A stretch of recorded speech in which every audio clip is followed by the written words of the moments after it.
shuningdek chigirtkaga qarshi kurash boshqarmasi tomonidan bugungi kunda viloyatimizda 110 ming gektar maydonga 2025-yilda chigirtka zararkunandalarga qarshi kurash ishlari amalga oshirib bashorat qilingan.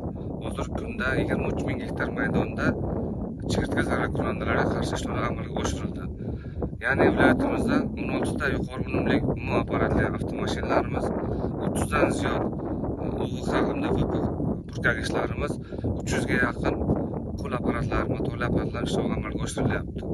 Bu chigirtka zararkunandalar mana bugungi kunda kelib Chiroqchi tumani Tutli qishlog'i, ya'ni Langar hududida turibmiz. Tog'li manzara hududida chigirtka zararkunandalari bu hududimizda ham oxirgi 2-3 yilda aniqlangan bo'lib, asosiy hashar yo'li bilan mahallani yordamlari bilan bizga cho'ponlarimiz yordam beryapti.